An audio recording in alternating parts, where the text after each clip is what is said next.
Hello friend, welcome to my YouTube channel. यदि तपाईहरु मेरो च्यानलमा नयाँ हुनुहुन्छ भने कृपया च्यानललाई सब्स्क्राइब गर्ने र बेल आइकन दबाउने। आज म तपाईहरुलाई कवि मोहन कोइराला र उनका लामा कविता सिमसारका राजदूत कविताको बारेमा व्याख्या र त्यसको विषयवस्तु र मूल भावको अध्ययन गर्नेछौं। सबभन्दा पहिले मोहन कोइरालाको परिचय। मोहन कोइरालाको जन्म विक्रम सम्बन्ध 1983 मङ्सिर 11 गते काठमाडौँको डिल्ली बजारमा भएको हो।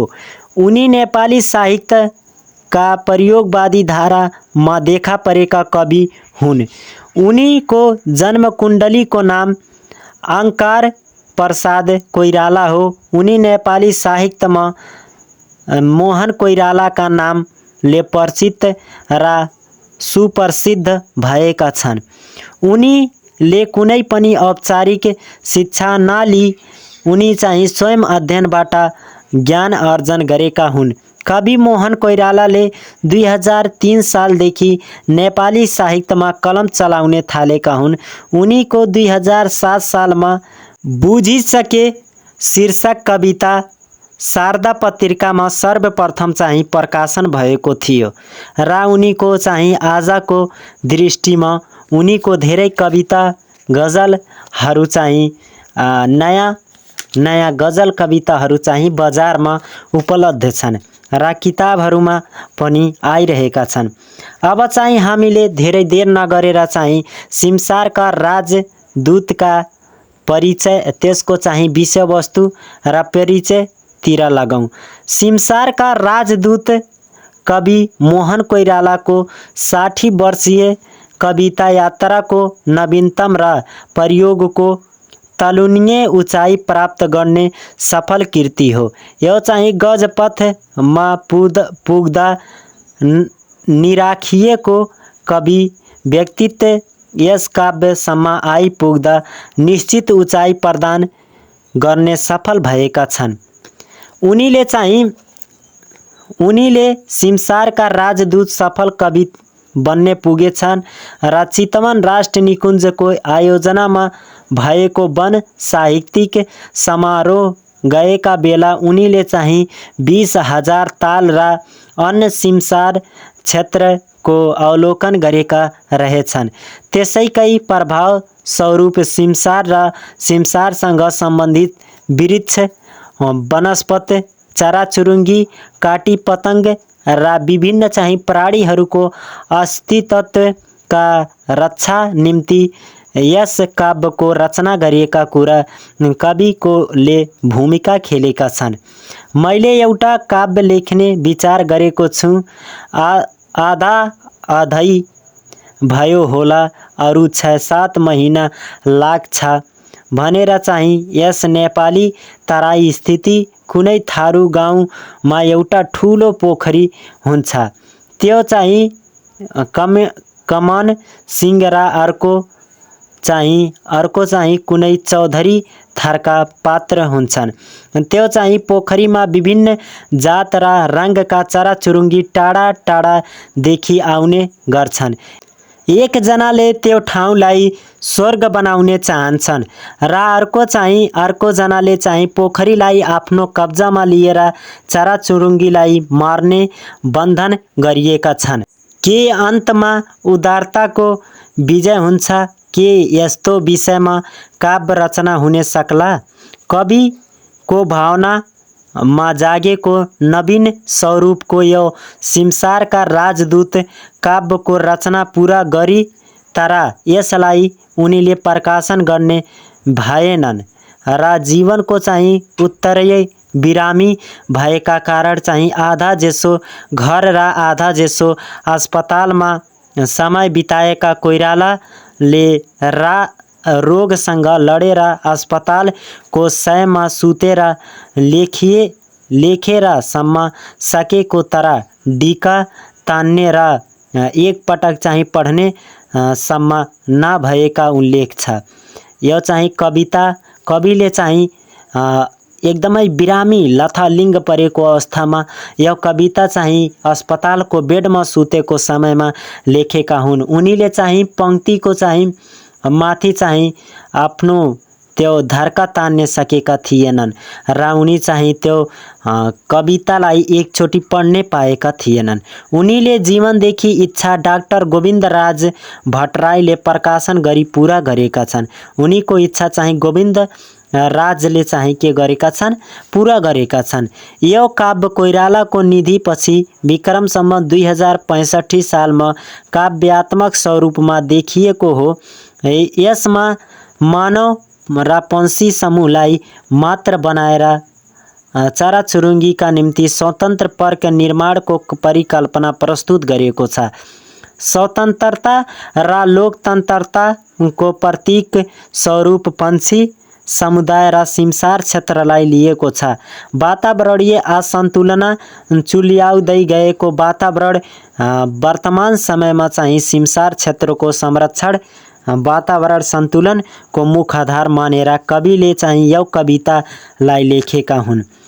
यो कविताको विषयवस्तु यस प्रकार चाहिँ हामी प्रस्तुत गर्न सक्छौँ। पहिलो नम्बर विषयवस्तुको सुरुवात सिमसारका राजदूत। यसको विषयवस्तु चाहिँ छलहरूमा टुक्रन आख्यानमा आधारित रहेको छ। तराईको जनजीवन पदमपुर तालको सेरोफेरोलाई केन्द्रमा राखी मानव पशु पक्षी र बोट वृक्षहरूको विश्वजननी समस्यालाई विषयवस्तु बनाएको छ। सिमसार क्षेत्रमा आउने पशु पक्षीहरूको अस्तित्व रक्षाका लागि विभिन्न प्रसङ्गहरूलाई आख्यान सूत्र जोडिएका छ। यस कवितामा राखेका 13वटा खण्ड मध्ये 6वटा शीर्षक लेखकले नै राखिएका र बाँकी प्रकाशनका क्रममा सम्पादनले राखिएका कुरा भूमिका उल्लेख छ। प्रसङ्ग र अप्रसङ्ग काव्य खण्डमा अलग अलग शीर्षक राखेको छ। पहिलो नम्बरमा दुर्गम यात्रा, दोस्रो नम्बरमा कृतज्ञ एक फूल उचाल्छ, तेस्रो नम्बरमा गुलाफवती भएकी छ, त्यसपछि 4 नम्बरमा पदमतालमा झुम्का चौधरी, त्यसपछि 5 नम्बरमा फेरि झुम्का, 6 नम्बरमा पंक्षी यात्रा, 7 नम्बरमा थारू ब्युटी, त्यसपछि 8 नम्बरमा सुन्दरी पर्व, 9 नम्बरमा मिस थारू सुन्दरी, त्यसपछि 10 नम्बरमा पात्रको घुइँचियो लाग्यो, त्यसपछि 11 नम्बरमा सुत्केला हास, त्यसपछि 12 नम्बरमा सहार लीला, त्यसपछि 13 नम्बरमा आत्मदाहको छड। यहाँ चाहिँ खण्डभित्र छलहरू विषयवस्तुहरू राखेका छन्। पात्र विषयको उपस्थितिसँग विषयवस्तु बदलिएको छ। खण्डको चाहिँ गति बदलिएको छ र कथानकको मोड आएको छ। काव्यको आरम्भ दुर्गम यात्राबाट भएको छ। पदमपुरको चाहिँ समथर भूमिमा बस्ने दुर्गम महतो अनेक दुःख कष्ट सहदै पहाडी बाटो हिँड्दै चाहिँ कुलेखानी हुँदै काठमाडौँतिर लाग्छ। कुलेखानीको वातावरण स्वतन्त्र छ। खरले छाइएका झोपडाहरू प्रशस्त मात्रामा रहेका छन्। पहिलेदेखि चाहिँ यसले चाहिँ सबैलाई आश्रय दिएको छ।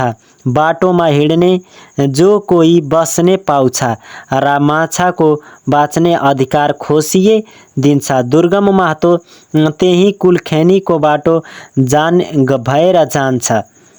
अनेक कष्ट सहेर कान्तिपुर पुगेको दुर्गम त्यहाँको विचित्रलाई मोहित हुन्छ र धरहर सिंहदरबार रानी पोखरी व्यक्त सडक जस्ता कुराको चाहिँ आहत हुन्छ। जताततै छेकबारा देख्छ, स्वतन्त्र कतै देख्दैन। त्यहाँ चाहिँ उसले विभिन्न किसिमका विकृति र विसङ्गति देख्छ। कल्पनामा रमाउँछ र कान्तिपुरलाई सुधार गर्ने सपना देख्छ। दुर्गम मुद्दा गर्ने कचहरीमा कम्तीमा अड्डा अदालतमा धाउने कान्तिपुर पुगेको छ र त्यहाँ उसले आफ्नो बाल्यकालको साथी रामदललाई पनि भेट्छ। ऊ चाहिँ जनरलको घर जान्छ। त्यहाँ चाहिँ उसले सबै किसिमका सुविधा भोग्ने पाउँछ, तर ती चाहिँ सुविधा रमाउनै सक्दैन। त्यहाँ ऊ आतिन्छ र गाउँ फर्कन्छ। काव्यको चाहिँ दोस्रो खण्डमा कृतज्ञ सिमसार क्षेत्रमा पंक्षी संरक्षणमा लागेको छ। उसले चाहिँ एउटा फुल हेरेर त्यहीँ राखिदिएको छ। फुल जोगाएको खुसीले एउटा सरसले बारम्बार शिर निहुराइरहन्छ र कृतज्ञता जाहिर गर्दछ। सिमसार क्षेत्रमा चाहिँ परदेशबाट आएका चराको शिकार गर्ने अन्य थारू झिलहरू लागेका हुन्छन् भने कट्याङ, कुटुङ, हाँस, जङ्गल परेवा, सरहसहरू सिमसार भास ताल पोखरीहरूमा आफ्नो सुरक्षाका लागि छटपटाइरहेको हुन्छन्। वर्षौं अघिदेखि मुद्दा गरेको विवाद स्पर्श जग्गा पंक्षी संरक्षणका लागि राख्ने अभियान कृतज्ञले गरेको हुन्छ।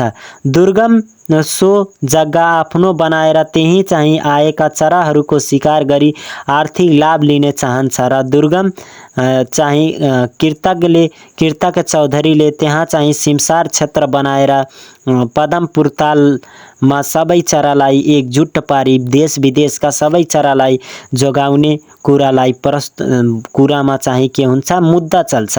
कृतज्ञको मुद्दा जितेमा चाहिँ चराचुरुङ्गीले वासस्थान पाउँछन्,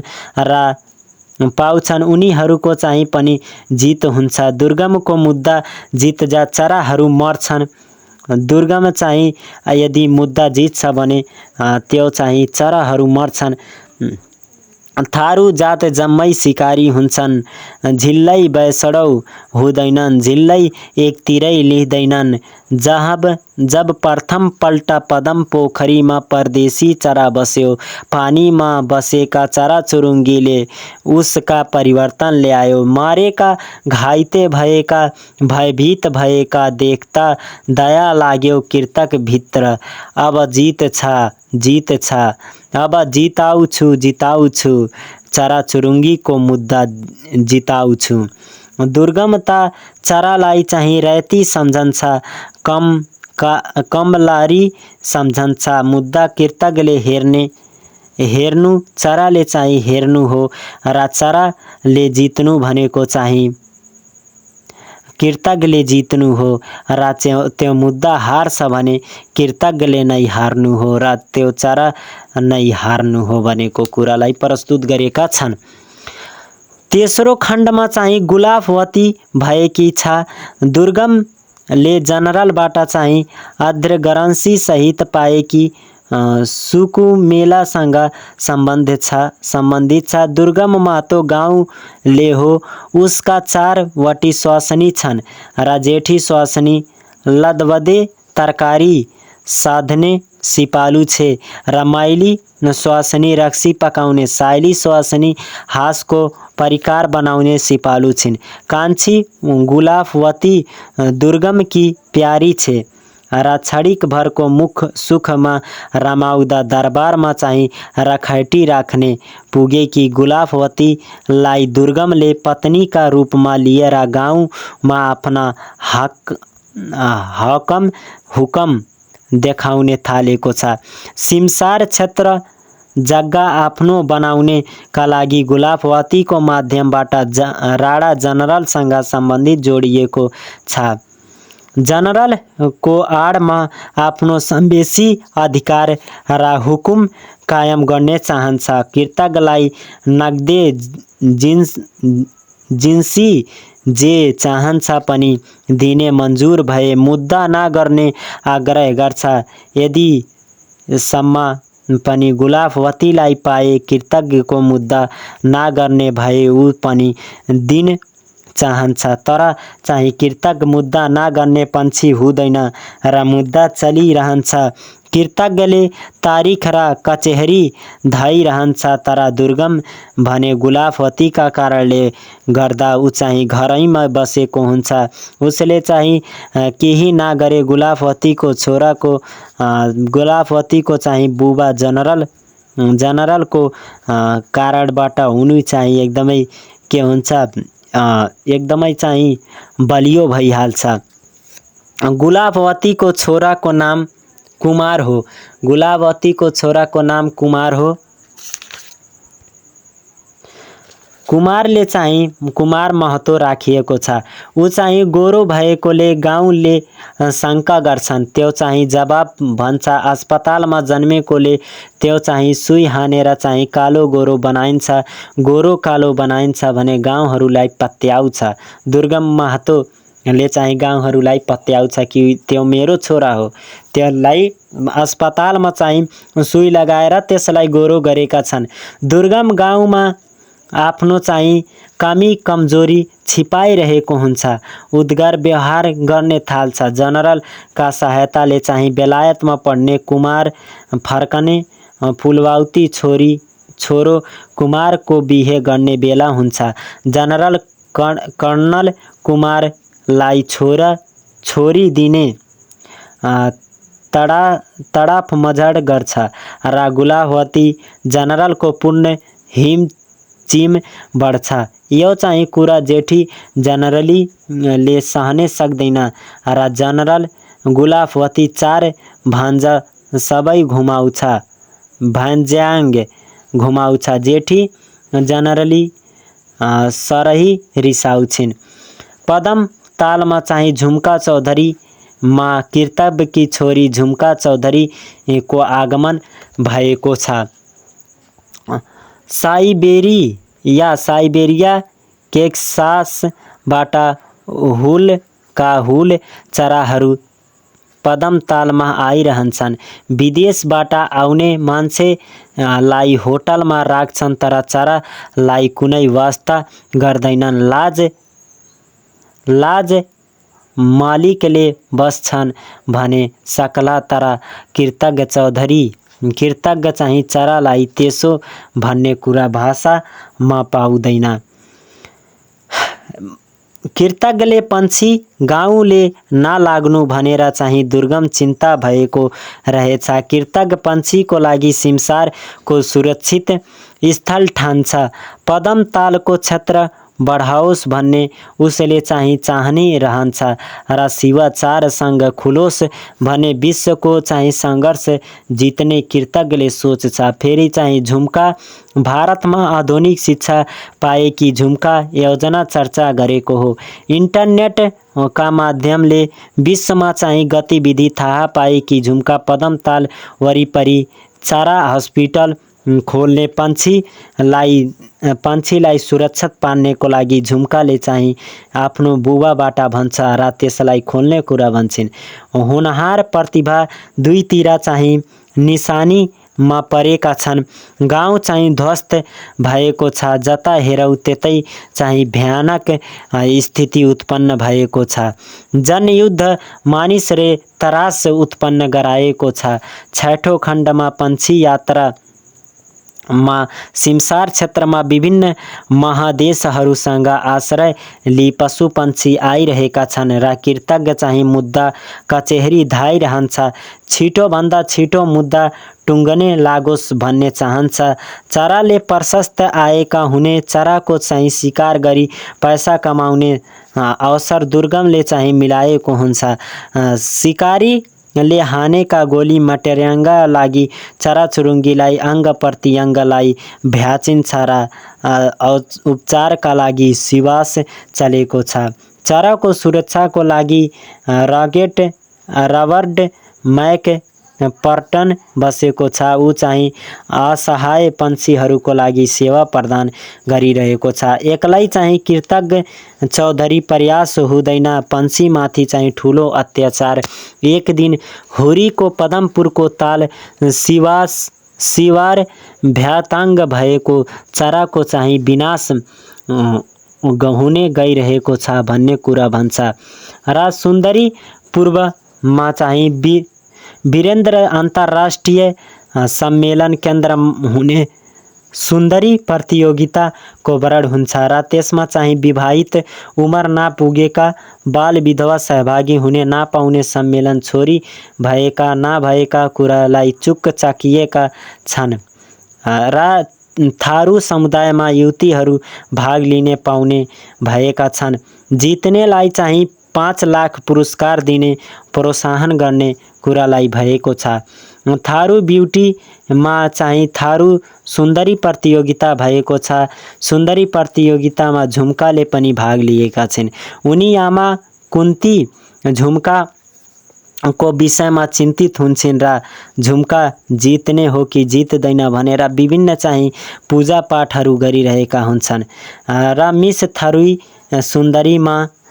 सुन्दरी प्रतियोगितामा सहभागी सबै आफू प्रथम हुने चाहना राख्छन् र पशुपतिनाथ परमेश्वरलाई गुहार्छन्। विभिन्न चाहिँ चरणलाई छनौट प्रक्रिया अगाडि बढाउँछ। 3 जनाबाट चाहिँ पहिलो टुक्र्याउनेका लागि पूर्वज दूत झुम्काले चाहिँ तिमी जित्छौ भन्ने कुरा गर्छौ भन्दा झुम्का चाहिँ पदमपुर पोखरी निर्माण बुबाका साथ दिन्छौ भन्ने जवाब दिन्छन्। उनी चाहिँ आमा बुबा को कुरालाई मानेर चाहिँ टिभीमा कुन्तीले त्यो कुरालाई हेर्छिन् र उनीको आँखामा आँसु भर्छ। कृतज्ञ पनि खुसी हुन्छ आफ्नो चाहिँ छोरीको जित भएपछि। पात्रको घुइँचियो लाग्यो मिस सुन्दरीमा घोषित भएकी झुम्का जताततैबाट प्रशंसा प्राप्त गरेकी हुन्छ। पदमपुरको थारूवासीहरू झुम्काको प्रतीक्षा र त्यसको चाहिँ प्रशंसा एकदमै गरिरहेको हुन्छन्। झुम्का प्रति धेरैजना ईर्ष्या पनि व्यक्त गर्छन्। गाउँवासीहरू झुम्काको पक्षमा लाग्यो भने झुम्काको पक्षमा लाग्यो भने दुर्गमले चाहिँ आफ्नो मनमा सोचिरहन्छ कि मेरो पक्ष कमजोर भइहाल्छ। सुकेला हाँसको आगमन र हँसिलीला को वर्ण आधारित छ। विभिन्न चाहिँ जातका हाँसहरू रताङ्ग हाँस सुन्दरे त्यसपछि तमाङ विभिन्न हाँसहरू चाहिँ आइरहेका हुन्छन्। के महिला पुरुष सबै हाँस चराहरू विनाश पछाडि पर्दैनन्। सिमसार क्षेत्रमा भ्रमणमा लागेका हाँसको रक्षाका लागि कृतज्ञ चौधरी खटेको हुन्छ। 12औं खण्डमा संहार लीलामा पंक्षी संहार भएको छ। पंक्षीलाई संहार भएका छ। सारा पंक्षीहरूको स्वतन्त्र छन् र सरहासको लासहरू खेत र चौरै पोखरीमा ढलेको छ। उनीहरूले दुर्गमले के गरेका छन्, शिकार गरिसकेका छन्। हाँसहरूलाई शिकार गरेर बेचाराहरूलाई जताततै खेत चारैतिर चाहिँ उनीहरूको लास परिएको छ। हार नराख्ने पंक्षीले हार खाएको निर्दोष सिरास मरिएका कृतज्ञको मन चाहिँ थाम्न सक्दैन र क्रोध थामेन र आँसु थामेन, पीडा थामेन। रातभरि चाहिँ पंक्षीको विनाश उज्यालो भएको आउने सके छैन। अब विनाशकारी कुरतिङ्ग र सिपालु प्रणाली साबित भएको छ भनेर देख्छ। हिजो मान्छे देखेर हच्ने सरासे आज मुन्टो हिलाए जोतिएका बसेका छन्। यो सब मानव करतूत हो। प्रत्येक देश प्रत्येक भाषा त्यहाँ मानव शास्त्र विवेक हराउँछ, विवेक बिर्सन्छ। काव्यको अन्तिम खण्डका रूपमा आत्मदाहको क्षण रहेको छ। गर्भमान शिकारी गर्ने मारेका हाँसहरू लिएर जान्छ तर हाँसको उसँग चाहिँ डराउँदैछन्। हाँसहरू गम्भीरता मानसँग बदला लिन्छन्। उसले चाहिँ कोपर्ने, छुल्ने र त्यसपछि च्यात्ने थाल्छन् र भुइँमा पनि सहनुसम्म सहे तर मानवले चाहिँ चराको मर्म बुझेन। अत्याचार अन्याय चराहरूमाथि गरे। चराको संरक्षण गर्नको लागि झुम्का पनि काव्यको अन्तमा उपस्थित भएको छैन। ऊ चाहिँ हराएको छे। माग्ने त धेरै थिए पनि लाग्ने त धेरै थिए, धेरै धेरै थिए। झुम्का त्यहाँ छैन। कुनै चाहिँ हुलमा एउटा फोटो हराए झै भएको छ। कृतज्ञ एक्लो भएको छ र हत्या हिंसा पछि चाहिँ आतंक र निरहै मानव स्थिति कृतज्ञ बाँचेको छ। सिमसार का राजदूत का मुख चाहिँ यसका मूल भाव अथवा यसका उद्देश्य रहेको छ। हाम्रो देशहरूमा चाहिँ विश्व संसारमा चाहिँ चराचुरुङ्गीको सङ्ख्या चाहिँ कम भइरहेको छ। मानिसहरूले चराचुरुङ्गीलाई मारिरहेका छन् र चराचुरुङ्गी वनस्पतिका कारणले गर्दा हाम्रो चाहिँ वर्षाहरू हुन्छन् र हामी अन्न प्राप्त गर्छौँ। चराचुरुङ्गीका कारणले गर्दा चाहिँ विभिन्न कुराहरू सम्पन्न भइरहेको छ। त्यो कुरामाथि चाहिँ कविले जोड दिएका छन् र हाम्रो वर्तमान अवस्थामा धेरै मानिसहरूले आफ्नो पेटको कारण आहार बनाएका छन् त्यही पशुपन्छीहरूलाई र त्यो पशुपन्छीहरूको हामीलाई रक्षा गर्नुपर्छ र उनीहरू जुन प्रकार चाहिँ मान्छेको प्राण हुन्छ त्यही प्रकार चाहिँ चराचुरुङ्गीको पनि प्राण हुन्छ। उनीहरूको चाहिँ रक्षा गर्नुपर्छ, उनीहरूलाई सधैँको लागि बचाउनुपर्छ, उनीहरूको लागि सुरक्षाको व्यवस्था गर्नुपर्छ र देश विदेश सम्पूर्ण ठाउँबाट आउँछन्। जब चराहरू एउटा कुनै सिमसार हुन्छ भने सिमसार क्षेत्र, त्यो सिमसार क्षेत्रमा चाहिँ चराचुरुङ्गी वनस्पतिहरू आउँछन्। त्यही चाहिँ विदेशबाट आएका चराहरू बस्छन्। हाम्रो देशमा चाहिँ चराहरूको सङ्ख्या धेरै भइहाल्छ। विभिन्न चाहिँ चराहरू हाम्रो देशमा संसारमा धेरै चराहरू थिए। हाम्रो नेपालमा चाहिँ धेरै चराहरू थिए प्रशस्त मात्रामा। तर आजको अवस्थामा चाहिँ मान्छेले त्यो चरालाई मारिरहेको छ। आफ्नो चाहिँ बिजनेस व्यापार गर्नको लागि चाहिँ ठुला हाँसहरूलाई मारिरहेका छ। त्यो बेचाराको चाहिँ मुखलाई बेचेर, त्यसको विभिन्न कुरालाई, पटलाई, त्यसको चाहिँ विभिन्न भागलाई बेचेर पैसा कमाइरहेका छन्।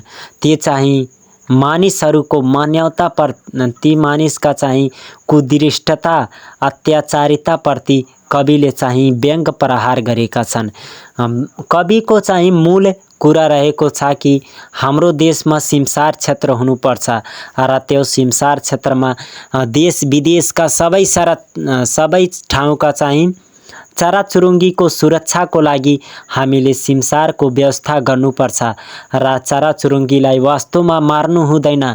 चराचुरुङ्गी वनस्पतिलाई जब हामी काटिदिन्छौँ, मारिदिन्छौँ, तब हाम्रो चाहिँ ठाउँमा वर्षा हुँदैन, पानी पर्दैन र एकदमै चाहिँ सुखा परिहाल्छ। महामारीको समस्या, रोगहरूको समस्या, विभिन्न समस्याहरू आइपर्छ। त्यसै कारणले गर्दा हामीले चाहिँ उनीहरूलाई मार्नु हुँदैन, बरु तिनीहरूको संरक्षण गर्नुपर्छ भन्ने कविको मूल भाव यस कवितामा प्रस्तुत भएको छ।